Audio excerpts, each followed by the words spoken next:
Can everyone hear me okay? Just message in the chat if you can hear me.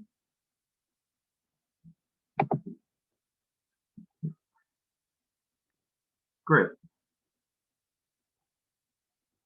Great, that's great, thank you.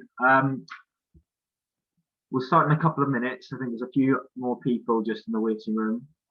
There's a lot of people here, which is amazing. So thank you very much for taking the time to come and listen to us. We have Natalie, one of our co-founders, on the chat. So she's going to field any questions you've got. But if you've got any questions for me, I'm more than happy to try and answer them. And we can go in about a minute or so. I'm just going to share my screen.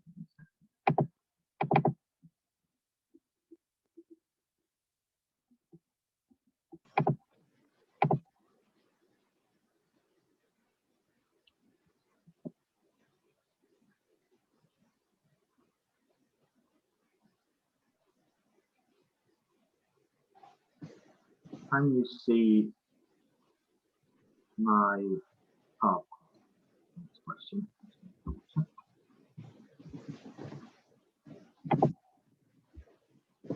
Taking a little second, sorry guys.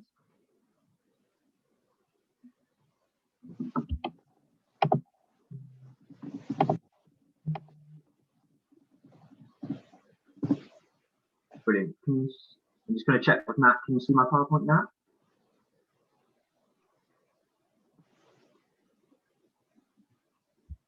I'm just going to read the chat here.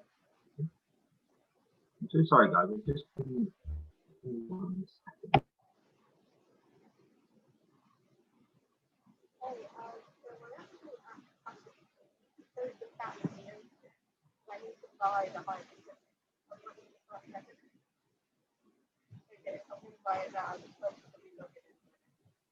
So guys, I've just had a word from Nat that we're at capacity. So what we're going to do is going to have to close this chat quickly and we're going to restart in about 5 minutes, okay? Just to let more people in because 100 people is the maximum that this package lets us admit. So if you just hold fire with us for about 2 or 3 minutes, we'll restart in a second, okay? Sorry about that. Thanks for your patience.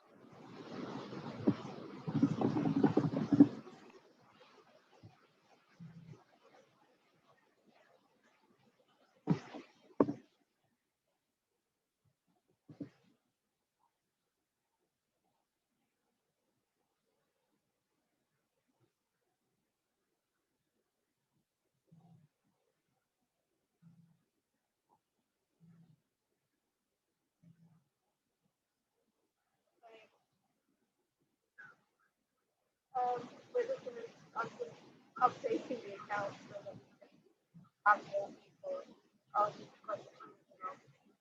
No, just give me a second, I will figure it out.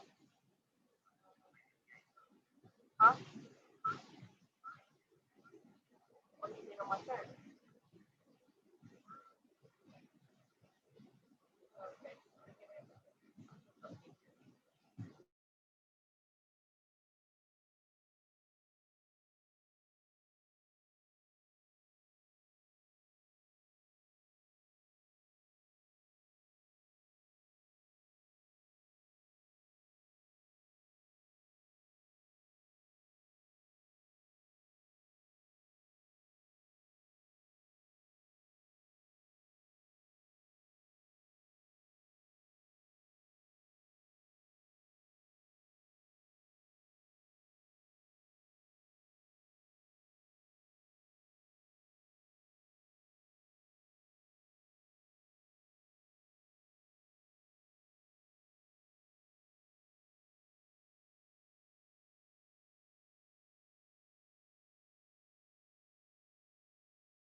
figure it out for next time. So, hi everyone, sorry about that. We have got quite a few people in the waiting room, and the package that we have on this platform doesn't accommodate as many people as we were expecting, so we're trying to upgrade the package there. So apologies for that. I think we'll just crack on. Thank you for waiting. So my name's Logan. I'm a doctor working in A&E primarily, and today I've been asked to do an OSCE session on Paediatrics and Obstetrics and Gynaecology. So I just want to say welcome and thank you for spending your afternoon with us. Just want to make sure everyone's aware that this is a free event. So if you paid for this, you shouldn't have. So it's completely free. We really respect having lots of feedback and improving on every single teach that we do. So if you complete the feedback form at the end, there will be a certificate of attendance. All the talks that we do will be up on YouTube. There's a bit of a backlog because we've done quite a few talks recently. And in the feedback, if you like this talk, if you don't like it, we would respect any feedback at all. And if you want us to do any specific talks in the future, just let us know and we will create something that will hopefully benefit you all. Just before we begin, can some people mention in the chat where they're from? Are you medical students? Are you doctors? What level of training are you at? And where you are in the country, if you're in the UK or not.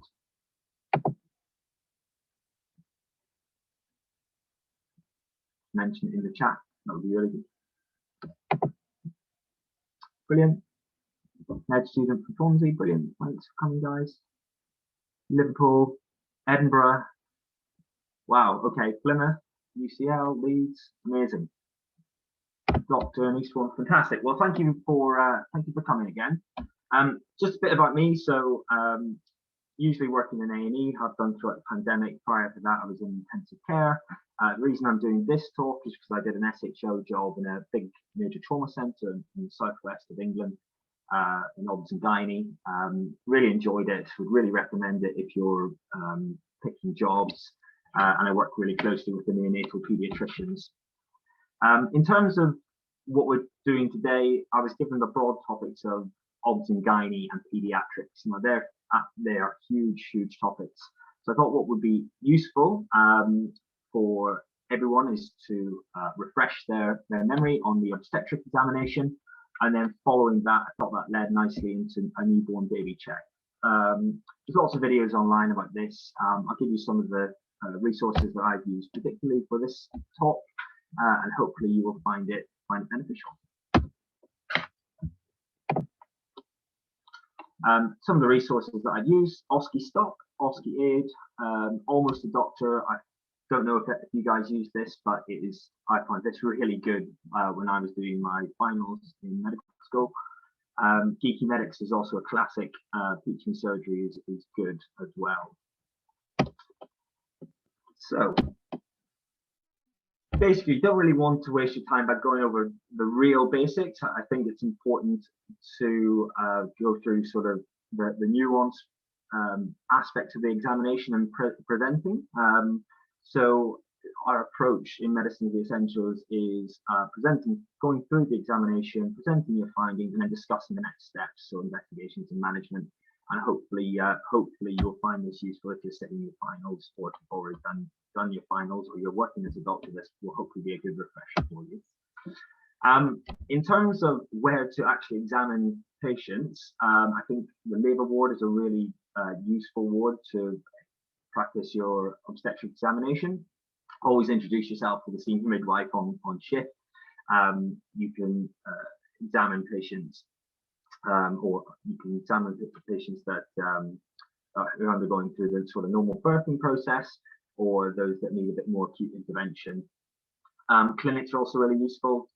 Speak to any Obs and Gynae registrars, consultants, also speak to the ultrasound technicians as well, and the ultrasound midwives.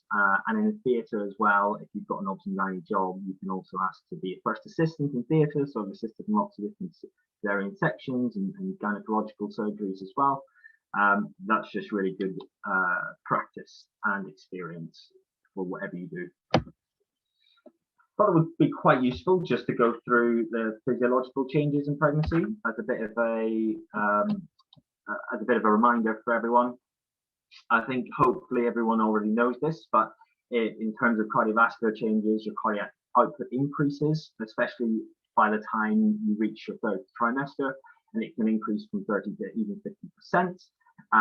The plasma volume increases with this, but red blood cell volume, it only increases a percentage of the total plasma volume. So usually you get pregnancy-related anemia. Also important to remember that females get hypercoagulable, so there's an increased risk for DVTs and PEs, so that's also really useful to remember. Especially whenever you reach the sort of second, third trimester, it becomes, your ligaments become much more lax with the oxytocin hormones going around the body, and you get peripheral edematous.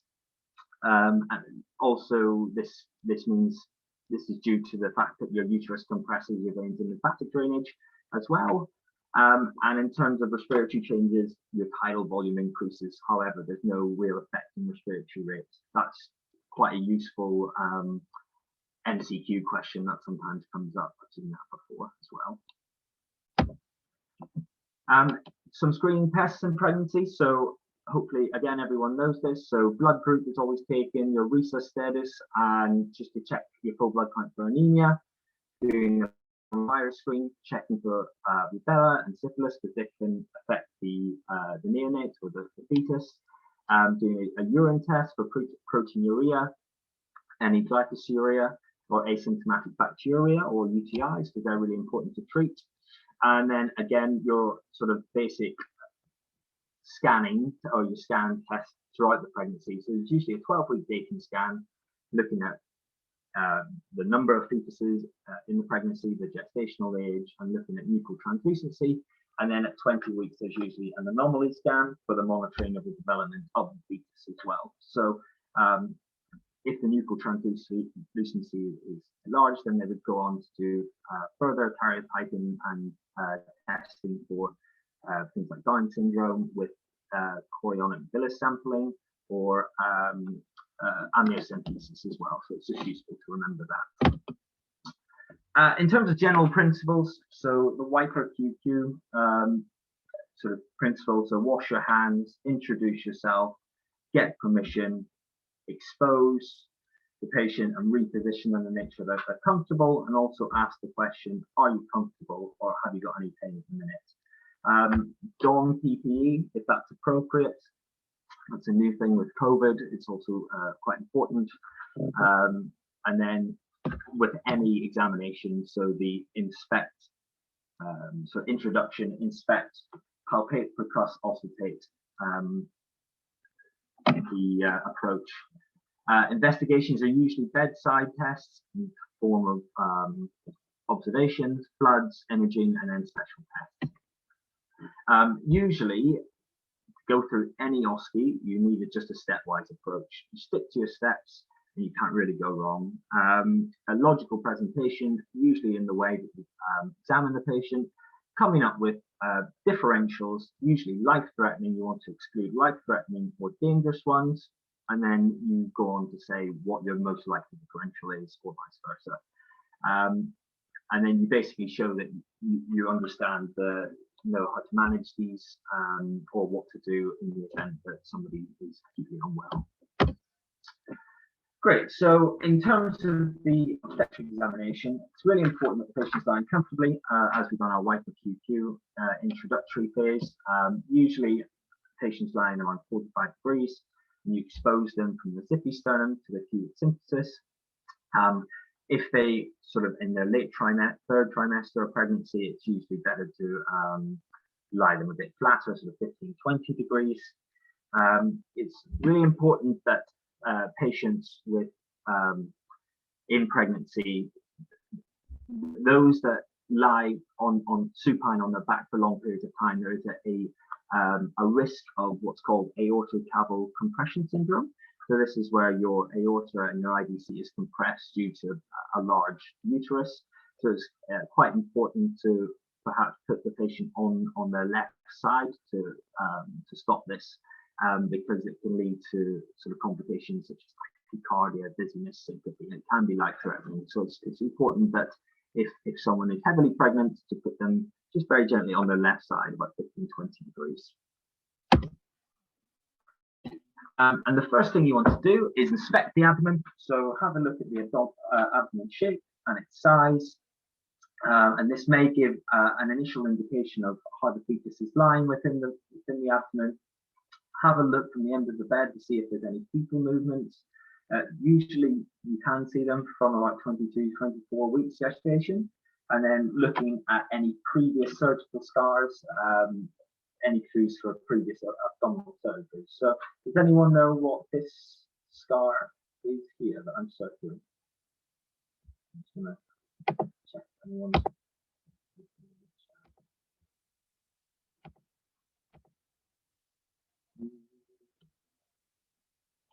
Yeah, so 0, we've got linea nigra. Yeah, so that's this line that I'm looking sort of longitudinally around the umbilicus, and then the scar itself is a previous cesarean section scar, which is called a Banal style scar. Yeah, exactly. Well done.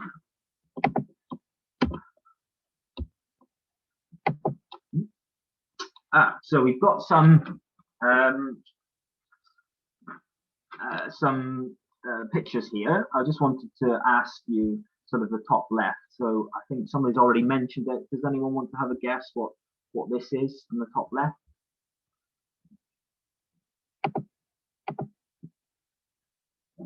Yeah, exactly. So linea nigra. So this is a completely normal finding within pregnancy. Yeah, exactly. Yeah. What about the bottom left?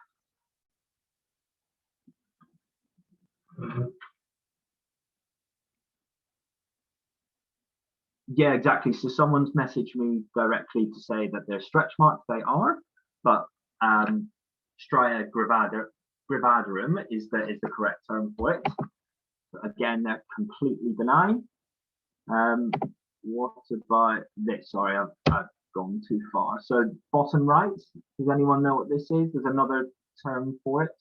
I've given it away. Herpes Gestationis. Is there another term for it that anyone knows?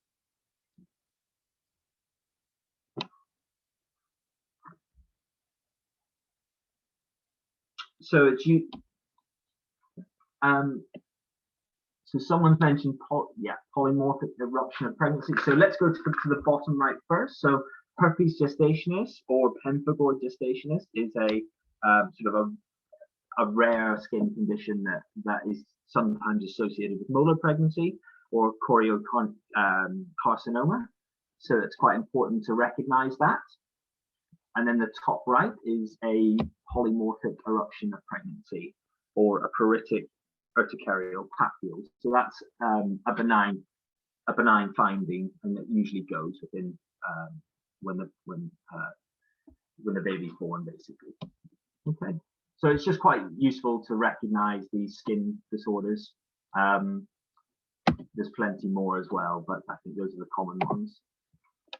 The next stage is palpation. So you want to measure the fundal height first. So what you want to do is palpate the fundus with your left hand, starting from the Zippisternum, and then palpate it to the sort of superior aspect of the pubic symphysis. And the uterus, the fundus is found at different locations during pregnancy. So it enlarges during pregnancy, as everyone knows. And around 12 weeks gestation, it's quite low, so it's quite close to the pubic symphysis.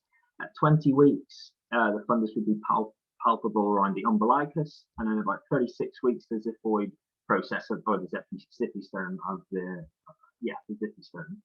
And you measure the distance of the fundus from the superior pole of sort of palpable fundus to the pubic symphysis with a tape measure. And depending on what age or how far along in the pregnancy the fetus is, the measurement should directly correlate with the week's gestation. So for example, if you're 32 weeks pregnant, the abdomen should measure about 32 centimeters as a rough guide.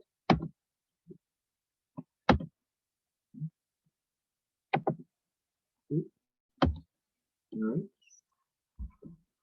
And then you want to palpate for the fetus for their lie. So you want to find the head of the fetus firstly and palpate the spine. So it should be a hard, long sort of side, the long side of the spine.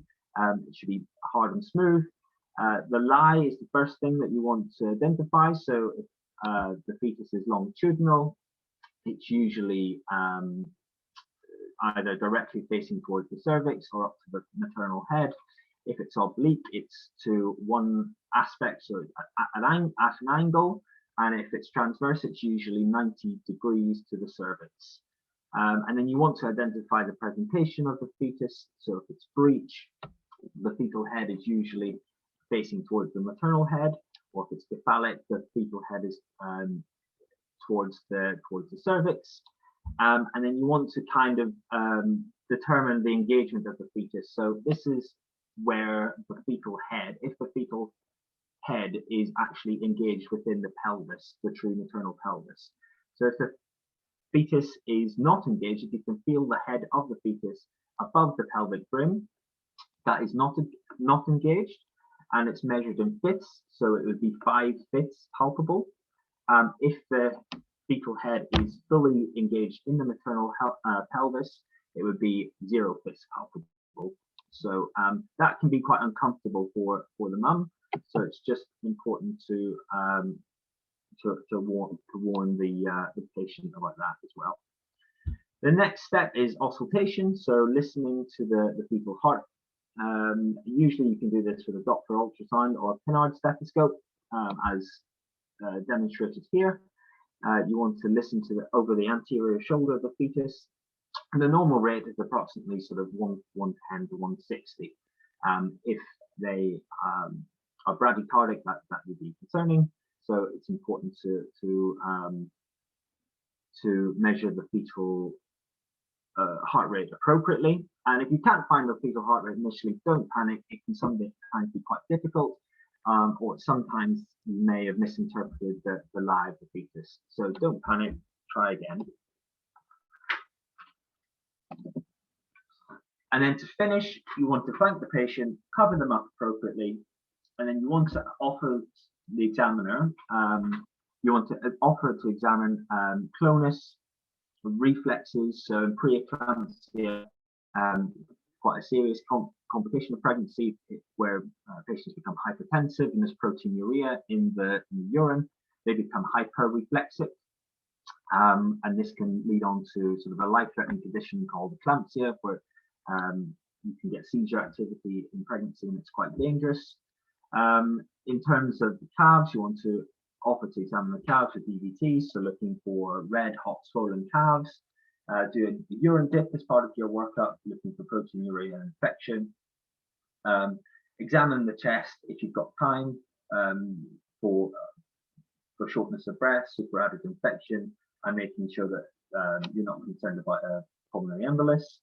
And then offer to do a vaginal speculum examination as well, but don't do it in suspected placenta previa, which is a low-lying placenta, because this can exacerbate hemorrhaging as well, so that's important. And then you want to present your findings. So this is just a little excerpt I've written. So Mrs. Van Alstyne is a 28-year-old prima gravida lady of 32 weeks gestation. The fundal height is 32 centimeters, which is in keeping with the gestational age. She is noted to have linea nigra and striae provadrum. The fetal lie is left longitudinal with a cephalic presentation, and the fetal head is not engaged and 5 fifths palpable. So that is that. Does anyone have any questions regarding obstetric examination?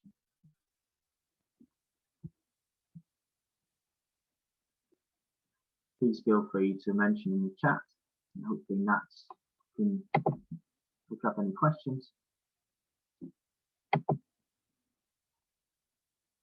If no one's got any questions, we'll go on to newborn baby examination.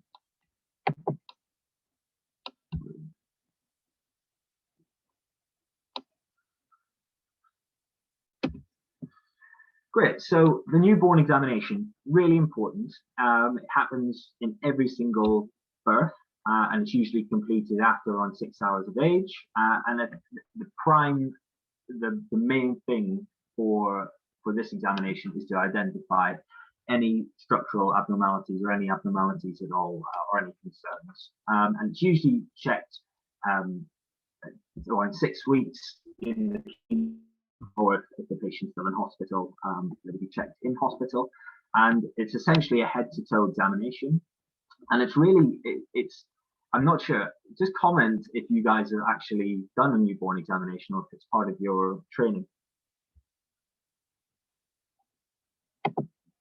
Yeah, someone has. Yes. Yes. And what were your thoughts about examining a newborn baby?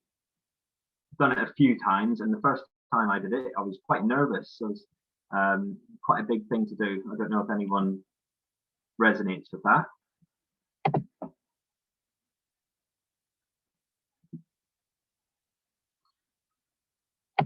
Yeah. So it's best completed opportunistically. So if the baby's asleep and settled, then you can listen to the heart, you can listen to the lungs. It's really difficult to listen to heart sounds if the baby's crying or sort of restless.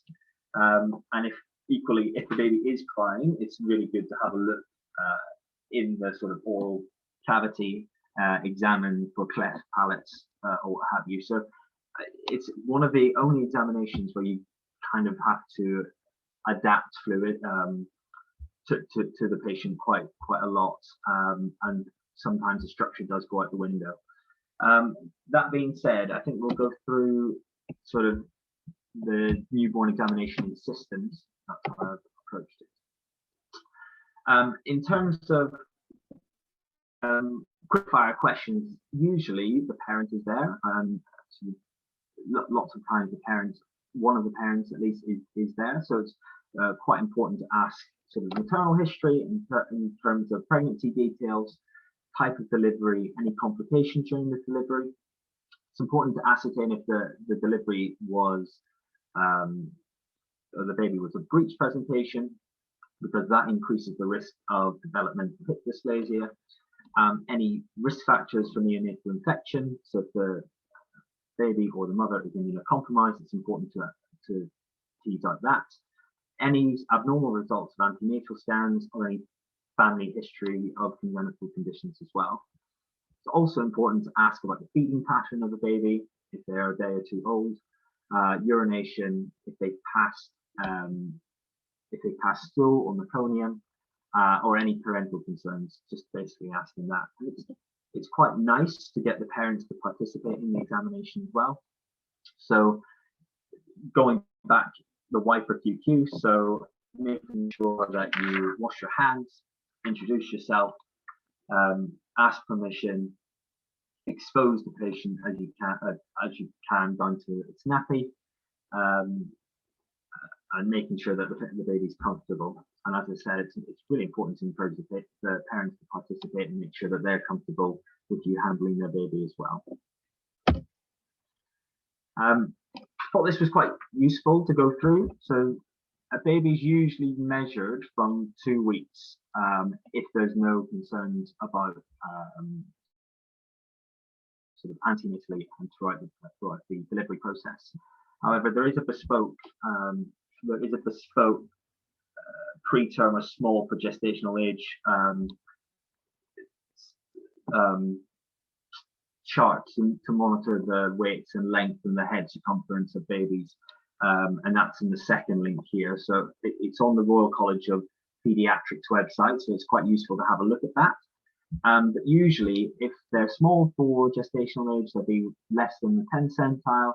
If they're appropriate weight for gestational age, they'll be within the 10th to 90th centile. And if they're large for gestational age, they'll be over the 90th centile. So I think it's useful to just familiarize yourself with the growth charts that are on the Royal College's website. They use that in practice all the time. In terms of examining the head of the baby, it's really important to comment on the shape, and the size.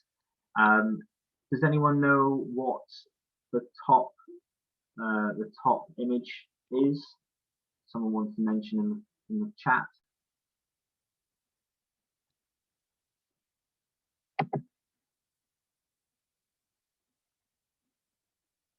Yep, so we've got caput, yep, and Cathalic Hematoma. So that's Cathalic Hematoma due to a ventouse delivery, so a suction cup delivery, and that usually goes away within a week or so. Yeah, from delivery, exactly.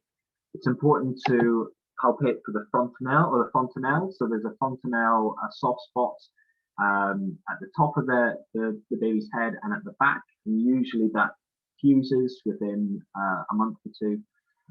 It's also important to examine the sort of suture lines of the skull, make sure that there's no occult fractures or anything like that if there is a ventouse delivery. It's important to measure and plot the head measurements as we've discussed. And then the bottom picture is a picture of caput. So this is a sort of physiological change from the stress of delivery, and that usually goes away within a couple of weeks, and it's completely normal. It's a normal part of the birthing process.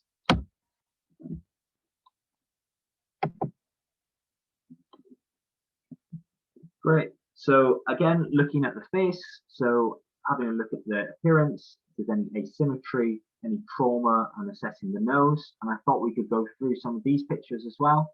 So does anyone know what the top picture is? Anyone want to comment?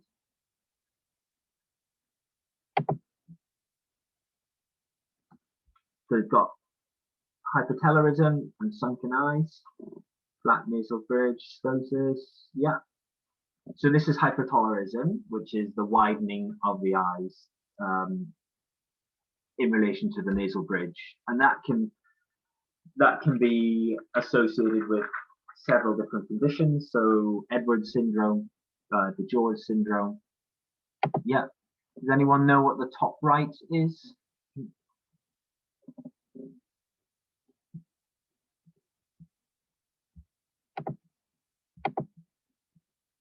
Yeah, hemiangioma. Yeah, strawberry hemiangioma. Yes, exactly. So this is a hemiangioma, which is kind of a raised blood vessels.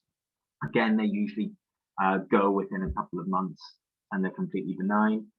Can look a bit strange. Sometimes they're flat, sometimes they are quite raised in this picture. Does anyone know what this picture shows here with the arrow pointing at the chin? Sorry. So we've got micronapthia. Yeah, exactly. So micronapthia is mandibular hypoplasia. And sometimes babies need surgery to correct this, or sometimes their mandible grows as they age. In terms of the bottom right, does anyone know what this is? Flamus nevus, yeah. What is there another? Yeah, another word for it or another term for it? Exactly, port wine stain. So yeah. Again, it's a benign condition, but usually it doesn't regress. So patients will have this throughout most of their adult life. Yeah, so it's called port wine stain. What about the bottom?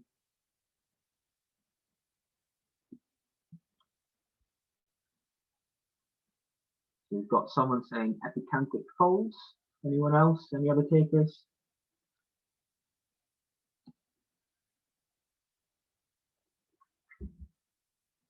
Yeah. Business. So we'll go with the first one. So it is epicanthic poles. And does anyone know what this is sometimes associated with? So the deepening of the lacrimal folds on the face. And it can be associated with Down syndrome. Yeah, exactly.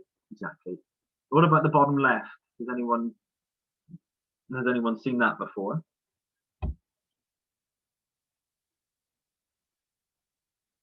So we've got cradle cap. Does anyone else have any other terms for it? Or has anyone heard of another way it has been described? Seborrheic dermatitis. Okay. So sometimes it's called a stork mark. I don't know if anyone's heard of that, or a salmon patch, and usually they disappear as well. But it's quite common in young patients. So definitely comment on it if you see it, and it's usually at the nape of the neck, sort of the back of the neck, and it goes within a couple of months. It's completely benign. Okay, well done. So yeah, so the next stage is the examining the mouth and the neck. So this is the stage where we look for any cleft palates or cleft lips. So the top right is usually looking at the unilateral cleft lip, bilateral cleft lip, and then a cleft palate is the sort of non-fusion of the palate as well. It's quite important to at least look into the mouth to identify any gross palate defects. And mention it to one of the pediatricians, absolutely. And in terms of inspecting the tongue and gums, so this is called tongue tie or ankyloglossia, and then also examine the neck. So in the bottom right, does anyone know what this is called?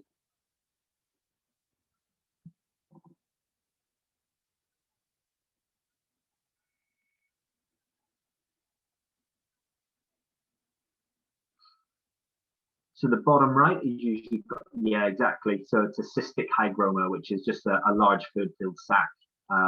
It's a cyst essentially, and usually you can drain it under sort of asepsis guidance. And then this sort of bottom picture, these two pictures here, does anyone know what this is called? Kind of looks like a cystic hygroma. It's slightly different. So we've got fibroglossal cyst, we've got branchial cyst. So a fibroglossal cyst, usually in the midline, and it usually goes upward with tongue protrusion. So that's how you know how to define a fibroglossal cyst. It's a branchial cyst, exactly. So don't really see these in newborns, but that's not to say that newborns don't have them. They do, but they become more clinically apparent further down the line. So when you get to sort of young adulthood, young teenage years. So it's just useful to kind of have that in the back of your mind if anyone asks you what could it be as well. Great. The next one is the next stage is the eyes. So the eyes and the ears, really important. I think in newborns, it's important to look at pupillary reaction, just to make sure that they're equal and reactive to light, and also looking for the red reflex. So as you can see here, this is the red reflex on the right hand side, and it's basically shining a light into the back of the eye, and you see it in photographs sometimes. And can everyone see that on this side that the red reflex has been, it's not there. So that patient does not have a red reflex on their left eye. And also here, they do have a reflex, but it's not red. So this would be abnormal as well. And it's really important because retinoblastomas can cause dampening or absence of red reflexes. So that's a really important finding. And in terms of these eye changes, does anyone want to have a guess what these eye changes could be?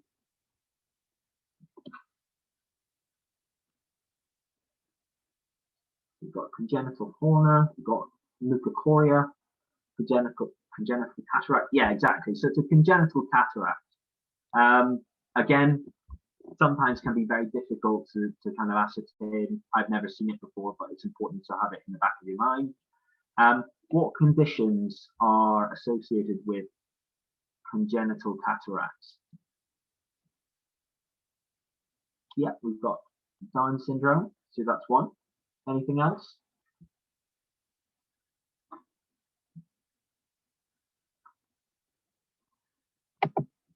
So the big one is congenital rubella that can cause cataracts. So it's important if to do that in the screening as well, the sort of maternal screening. Syphilis, I'm not quite sure. Could be. Usually it's, I'm not quite sure. Nat, do you want to have a little look and see if you're still there, Nat? Fine. And then looking at the pinna, so looking for accessory auricles. Does anyone know what this little hole is? A preauricular sinus. Yeah, exactly, guys. Yeah, well done. And all infants should undergo a hearing screening prior to discharge. So that's important as well. Great. So going on to the respiratory system, as you would with anything else. So look, feel, percuss, auscultate. Sometimes percussion is not appropriate in newborns, but looking for any signs of respiratory distress, looking for intercostal, subcostal recession. Usually, if there's a partial blockage in the upper airways, the intercostal muscles pull in, and that can be quite a bad sign as well. So it's important to identify that. Examine for any deformities. So in this case, there's a pectus excavatum, so sort of indenting of the chest, and then auscultating for additional breath signs. So if the patient's wheezy, if they've got crackles, and make sure you do the front and the back as well. That's quite important, okay? Looking at the cardiovascular system, so assessing if the patient is warm, what the central capillary refill time is, if there's any cyanosis, palpating for any heaves, so reminding ourselves that a heave is a palpable impulse. So if there's quite a large impulse of heart contraction, it's a heave, and a thrill is also a palpable murmur as well. And it's important to feel both sides of the chest, because patients, there are some cases of dextrocardia, so not always, sometimes the heart will be on the right side rather than the left, so it's really important to feel both sides.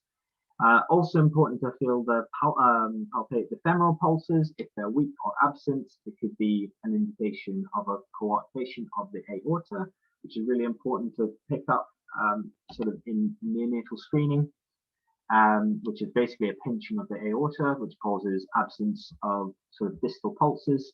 And then you want to identify any murmurs, the heart rate, the rhythm, etc., as you would any other exam. Then going on to the abdomen, ensuring that there's no organomegaly or any masses palpable, making sure the abdomen is soft, looking for hernias, usually in the region or the inguinal region. And young patients, neonates, will have a black umbilical stump. I'm not sure if everyone's seen one before, but that usually dries up and separates, so falls off after sort of 5 to 10 days, sometimes a bit longer. Does anyone know what this sign is here, this abdominal X-ray?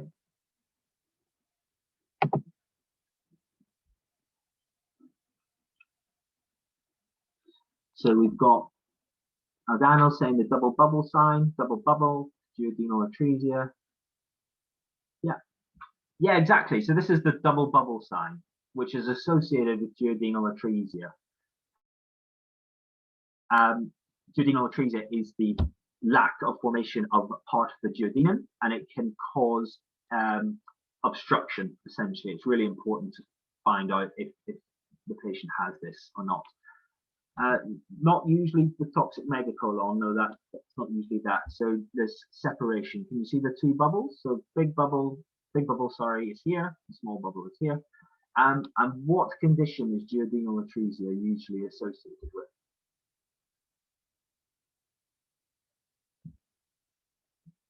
Down syndrome, well done. Yeah, excellent, well done.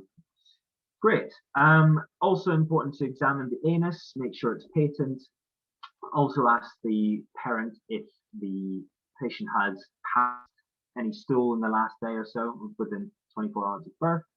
And the meconium, which is a thick green tarry-like substance which lines the intestine of the fetus in the abdomen during pregnancy, that's usually passed within a day as well. Does anyone know what Hirschsprung disease is? Sorry, I'm asking you lots of questions, guys. You're doing really, really well. That's why I'm asking. An aganglionic colon, not Paconian. So the last aspect of your colon doesn't have any nerve supply, which doesn't means that peristalsis doesn't happen, basically. And that needs to be identified. Exactly, so lack of peristalsis, and that's what Hirschsprung disease is. Perfect.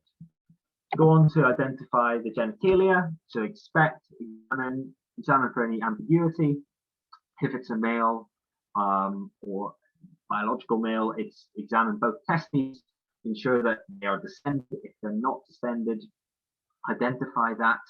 A true undescended testes is a testes that hasn't gone into the scrotum but goes along the normal sort of descent of the testicle, whilst an ectopic undescended testicle is a testes that's found outside of the normal descent line of the testes. And then hypospadias, which is identified in this top right diagram. So it usually means that the urethral meatus is formed outside of the normal area. So you can get subcoronal hypospadias, which is here. You can get midshaft and scrotal as well. So it's essentially an opening of the urethral meatus in the wrong place. So it's important to identify that as well. In biological females, sometimes important to see if there's any hernias that are coming from the vagina as well. That's an important thing to recognize.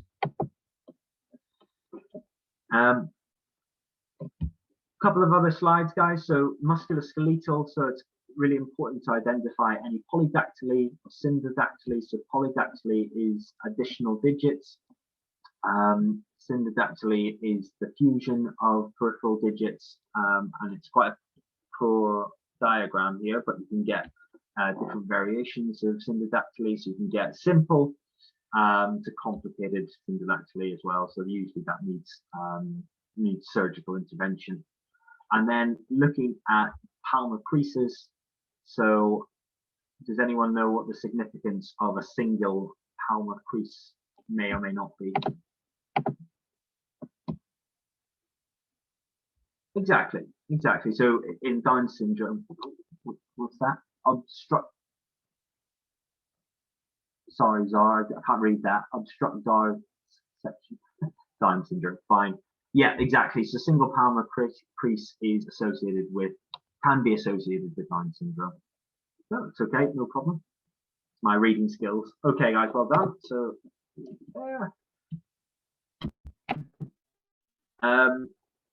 important to identify and examine the spine for any abnormalities, scoliosis. Also important to examine the hips. Usually, patients that or babies that are breech have a higher risk of developmental hip dysplasia, and it's important to know the Barlow and Ortolani maneuvers. So the way I remember it is the Barlow maneuver is identification of the dislocation, whilst the Ortolani maneuver is the reduction of the dislocation. So it's slightly different. And then the top right, we would call this clubfoot or talipes. So it's quite useful. I would Google, there's lots of different versions of talipes, different forms of them. And there's lots of pictures online you can Google, but it's important to recognize what a standard talipe looks like and to comment on that in your documentation as well.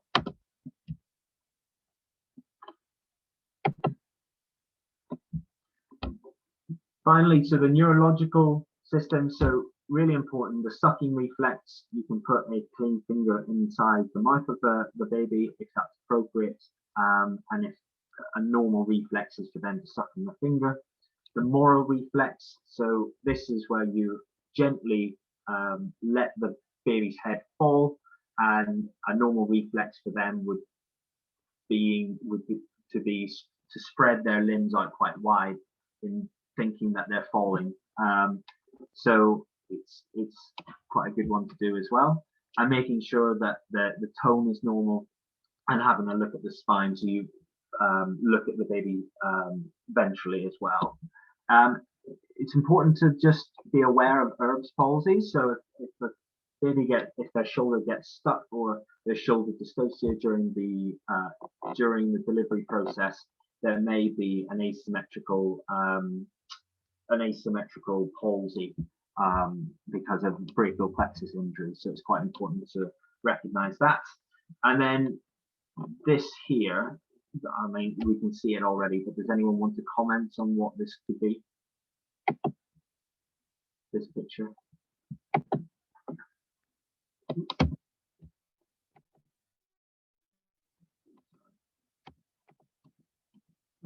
Exactly. So it's Spina Bifida, which is it's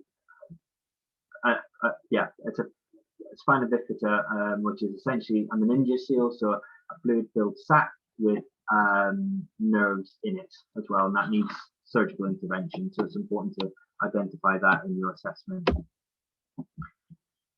Great. So additional tests. So not limited to physical examination. All babies get a blood spot test by the midwife or health visitor in the first week of life, and they're screened for congenital conditions such as hypothyroidism, cystic fibrosis, sickle cell disease, phenylketonuria, and other metabolic disturbances and metabolic syndromes such as maple syrup urine disease, etc. I think there's 9 in total, so it's good to have a look at that. Great. And then finally, you just want to present your findings. So baby X is born by spontaneous vaginal delivery with nil antenatal or delivery concerns noted. They are now 12 hours old. On examination, there's evidence of hypotelorism, epicanthic poles, and macroglossia. Single palmar creases are also noted. There's no evidence of respiratory distress. Good air entry, but there is a diastolic murmur. The rest of the examination is otherwise unremarkable. What is the potential diagnosis? So if I go back, and everyone can have a little read of that. What is the potential diagnosis?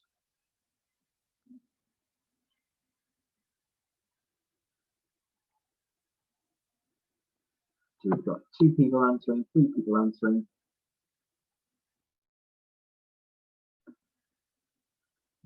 Any other takers?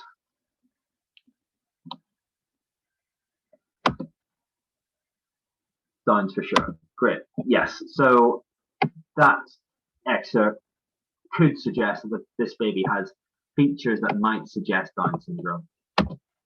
Exactly. What are the complications of Down syndrome? And we've spoken about some of them already.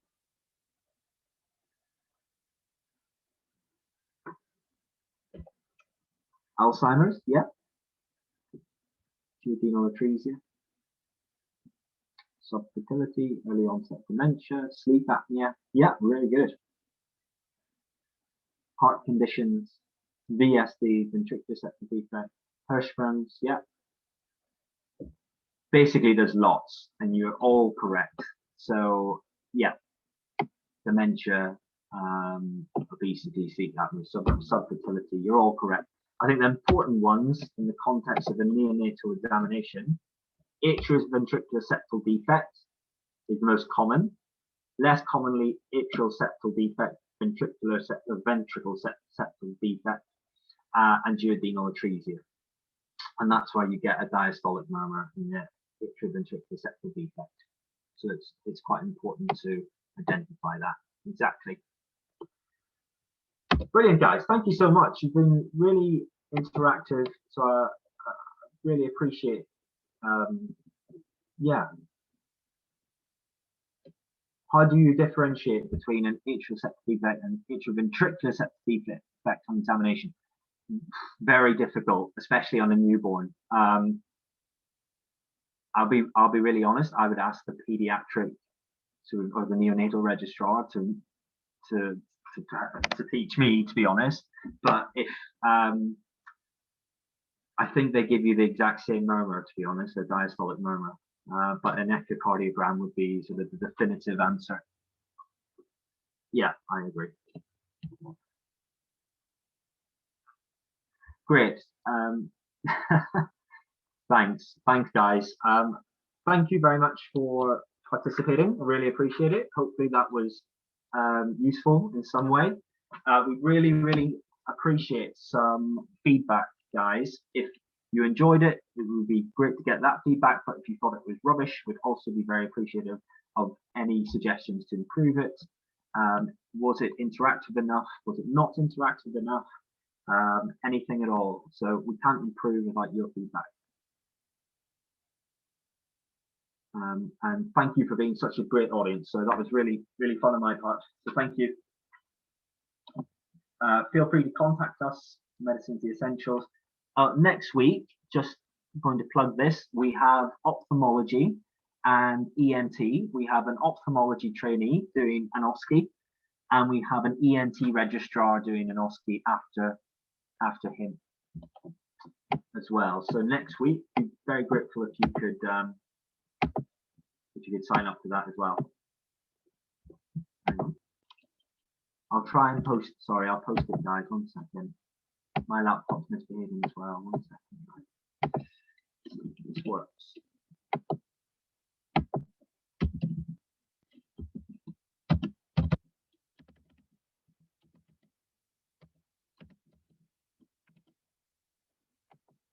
Not working that, unfortunately. My laptop is misbehaving as well. 1 second.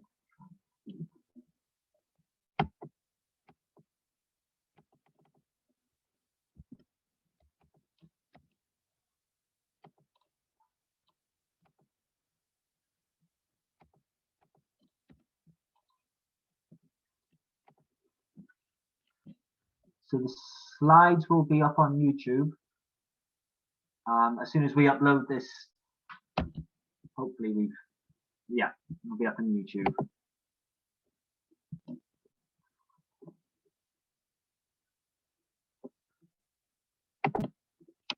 Thanks, guys. So anyone who does a feedback form will get a certificate of attendance as well. Thank you.